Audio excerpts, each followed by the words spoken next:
Hey, how's everybody doing? This is Mr. Arvites with a Corona history lesson for you guys today.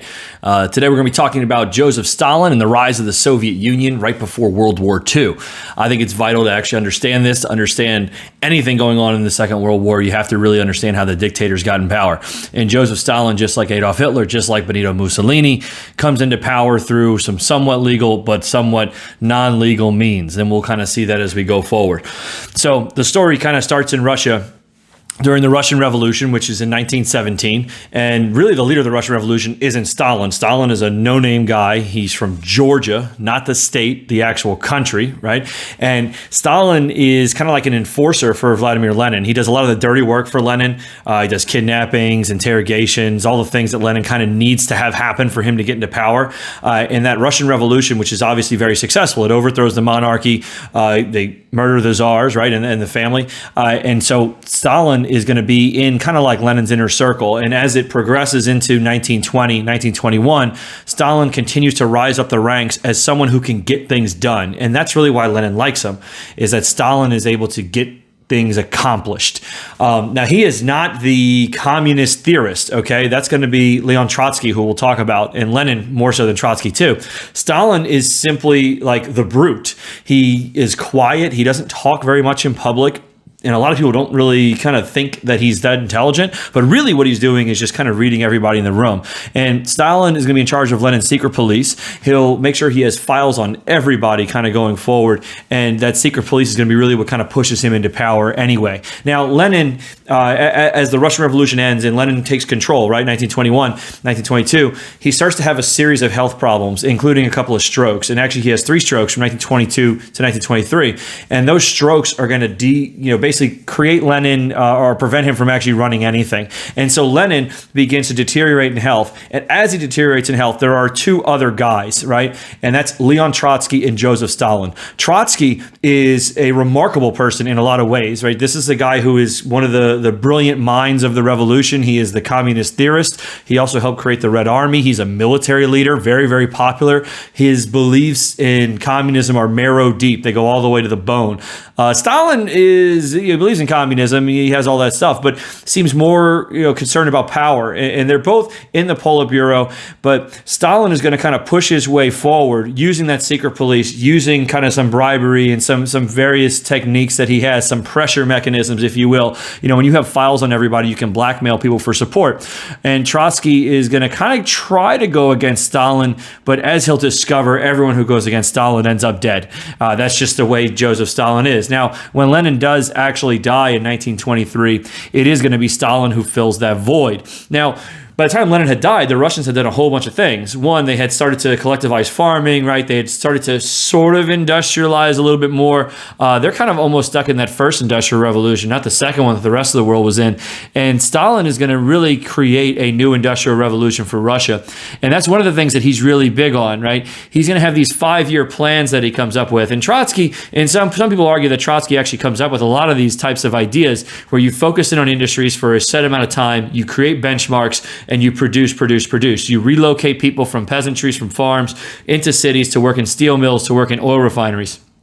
Now, Stalin's going to do these things, and he's also going to collectivize the farming, and he's going to make sure that he redistributes the food. Now, before you start saying, and some people kind of argue, and especially young people today kind of argue about communism here and there, Joseph Stalin is going to kill so many people under his regime. We're talking about multiple purges, each killing around 5 million each. We're talking about a Ukraine famine that's not a famine because of rain or lack of irrigation. It's a famine because Joseph Stalin simply took all the grain out of the Ukraine and let the Ukrainians starve. So Joseph Stalin is a brutal guy, and he's going to end up killing a lot of people on his way. So as Stalin begins to rise in power throughout the 1920s, a lot like Mussolini, who doesn't have solidified control until he eliminates all political parties, Stalin needs to eliminate political opposition. And so in 1927, 1928, we start to see that happen. And really, Trotsky was in charge of the leftist movement, and they were trying to kind of reorganize the Soviet Union into a more classic communist regime. Stalin, meanwhile, wants to make sure this is a totalitarian regime with him at the top. And so he is going to eliminate a lot of these leftists, including Trotsky, who he does not kill in 1929. Instead, Trotsky is going to go into exile, first going to Turkey and then eventually heading his way to Mexico. What makes this story even crazier is he leaves Russia in 1929. Stalin doesn't really kill him or catch up to him. It's really 1939, and it's not until 1940 that they kill Trotsky in Mexico City. He's going to get killed with an ice axe, right? It was used to cut blocks of ice. He gets hit in the head with it by a Russian assassin. And so they're going to track him down. Even as the world is going through World War II, at the beginnings of it, they're tracking down Trotsky and trying to kill him. And that is one of the things that makes Stalin what he is. And so a couple things to know about Joseph Stalin in terms of what he does in terms of opposition. So he's going to be known for his great purges. Now, these purges happen a couple of different times in his regime, early 30s and mid 30s, right before the start of the war, which is going to be problematic. And they eliminate large scores of people, over 4 million people in the last purge. Now, one thing that's really diabolical about Stalin, one, he does go after families. And so it's not just Trotsky, right? They're going to hunt down Trotsky's family. It's not just the other people he kills. They're going to hunt down their families. And so a couple things that you'll notice, and I'm going to put some pictures up here so you can see them. You know, they have this guy, Nikolai Yazov, right? He's one of the main generals in the Soviet Union. Well, he's going to get purged out. Well, in the picture, you can see there's a picture of Joseph Stalin walking with him and other people, you know, down St. Petersburg. There's another picture where Stalin's walking, but Yazov's not there, and that's because he has been eliminated. He's been killed, and Stalin not only killed them, he erases them from history. And so Stalin has a secret group that's going to go in and they're going to literally cut and paste pictures. They're going to cut them up and they're going to redistribute them to where it's to Stalin's liking, eliminating people. Very famous pictures, obviously, of Lenin speaking and Trotsky's next to him, then Trotsky will be cut out. Stalin prevents anything of being published about Lenin for a little bit of time in the 1930s, but Stalin is going to be like this his entire life. He's very paranoid. He kills people just off of a rumor, and he has no quarrels doing so. One of the other things that he does to get rid of people is it's not always formalized executions, because that can be very public, and then sometimes that can cause dissidence. What he does to a lot of people is he sends them off to Siberia into work camps. And in these work camps, they will get eliminated in various ways, sometimes by just not being fed enough. Sometimes they don't get winter clothing. Sometimes there are people in the work camps that are paid to kill them while they're in the work camps. But needless to say, Stalin kind of always gets his guy whenever it comes to these political murders. And make no mistake, Joseph Stalin is a murderer. And when we talk about the United States kind of siding with the Soviet Union, it's a crazy alliance when you think about it, because, you know, Winston Churchill talks about this all the time. He thinks Stalin's just as bad as Hitler in a lot of ways. And it just happens to be that Hitler's the guy they're fighting now. And there's a lot of people in the U.S. that kind of think that as well. And so Joseph Stalin is going to be that guy who, while he is an ally, isn't going to seem like one. Now, let's talk about what he actually does for Russia, because he wouldn't have remained in power for as long as he did, right, going all the way into the 1950s, if it wasn't for some successes. He does industrialize Russia. He modernizes the country. He modernizes the transportation system, modernizes their cities. Obviously, it's communism, right? This isn't capitalism, so there's no, you know, independent inventions and things of that nature. Everything's run by the state. You test into certain things. They do improve education for the average Russian, because there is testing, but the average Russian, let's be real, is going to be a manufacturer.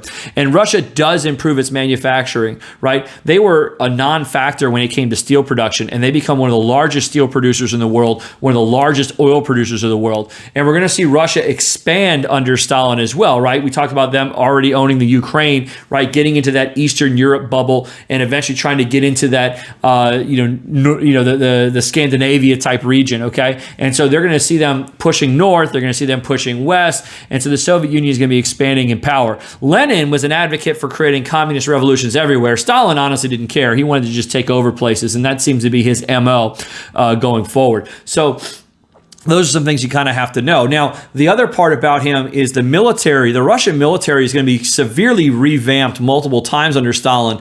And actually, the purges really hurt, because they get rid of a lot of the officer corps. They get rid of a lot of the generals. Stalin was always afraid of a military coup. And so a lot of times when generals became too popular, he would have them murdered and killed. He would have their families killed and things to that nature. And so actually, honestly, right before Hitler invades in 1941, the Russian military is very much unprepared. And it's not because they're a horrible military. They were pretty good. They were one of the largest militaries per person in the world, but their leadership was in disarray because they had been, you had multiple people imprisoned and everything else. And so, those things kind of create a little bit of a vacuum in that military and causes them to really kind of lose a lot early in the war. Now, we're going to kind of leave off on the last part of the Soviet kind of thing. So Stalin is very much aware of Hitler, okay? And so one thing I want to make sure we all understand is that he read, or at least he heard about Mein Kampf, and he knew that Hitler had rarely rallied against communists,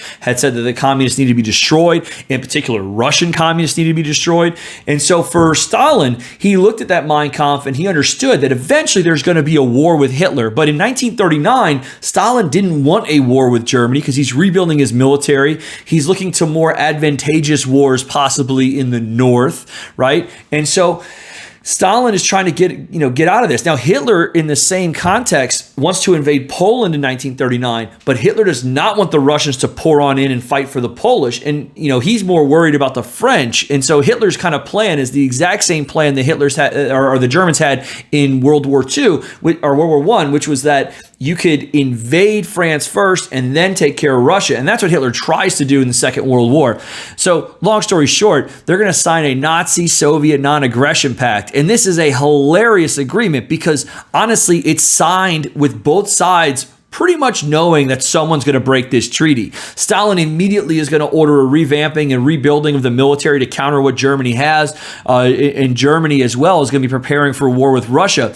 But what's crazy, and the part that people don't talk about enough about this treaty, is that the Russians, Joseph Stalin, right, and the Soviet Union agree to the invasion of Poland.